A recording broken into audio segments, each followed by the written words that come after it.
ఇక ఈనాటి విశేషం మహాగణేశ పర్వమైనటువంటి సంకటహర చతుర్థి ఈనాడు. ఈ సంకటహర చతుర్థి అంటే దీనినే సంకష్టహర చతుర్థి అని కూడా అంటారు. సమస్త విధాలైనటువంటి సంకటాలు అనగా రుణబాధలు, శత్రుబాధలు, అనారోగ్య సంబంధమైనటువంటి విషయాలు, అపమృత్యు, గండదోషాలు, ఇటువంటి సమస్తమైనటువంటి సంకటాలు ఏవైతే ఉన్నాయో అవన్నీ కూడా ఈ గణపతి అర్చన ఈనాడు చేయటం వల్ల అన్నీ తొలగిపోతాయని శాస్త్రవచనం. ఈ సంకష్టహర చతుర్థి చేయాలనుకునేటటువంటి వాళ్ళు చక్కగా సూర్యోదయపూర్వమే లేచి నిత్య విధులన్నీ కూడా పూర్తి చేసుకొని గణపతి దగ్గర అర్చన చేసి ఈనాటి వ్రతానికి ఉదయాన్నే సంకల్పం చేయాలి.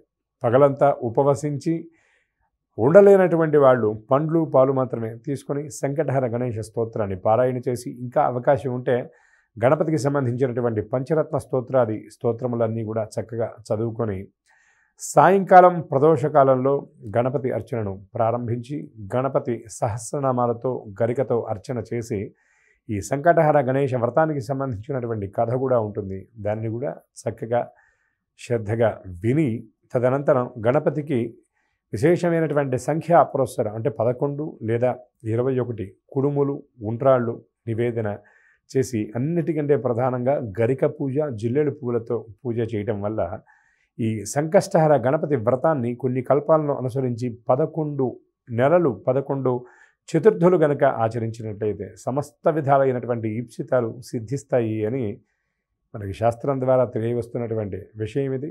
ఒక గణపతి అనుగ్రహం ఉంటే చాలు, సమస్త దేవతల యొక్క అనుగ్రహం మనకి పరిపూర్ణంగా లభించినట్లయితే. విఘ్నత్వాంత నివారణైక తరణి విఘ్నాటవీ హవ్యమాటం.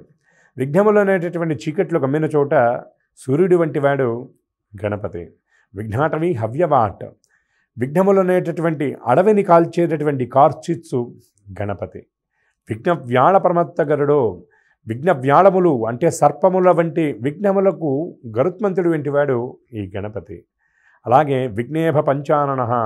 ఈ విఘ్నము అనేటటువంటి ఇభము అంటే ఏనుగు వంటి విఘ్నాలకు ఆయన సింహం లాంటి వాడు అని చెప్పబడుతుంది. అట్లాగే విఘ్నాలన్నీ కూడా ఆయన అనుగ్రహం చేత పెద్ద పెనుగాలికి కనుక పండుటాకులు ఎగిరిపోయినట్టుగా అట్లా ఎగిరిపోతాయట. అటువంటి గణపతి యొక్క దివ్యానుగ్రహాన్ని పొందినట్లయితే సమస్త కార్యసిద్ధి మనకి లభిస్తుంది. ఎందుకంటే ఆయన మనం ఆరాధించేటప్పుడే సిద్ధి బుద్ధి సమేత వరసిద్ధి వినాయక స్వామి అని ఆరాధన చేస్తాం. బుద్ధిని ఆశ్రయించి మనకి బుద్ధి గనక ఉన్నట్లయితే మనం సిద్ధిని పొందగలుగుతాం.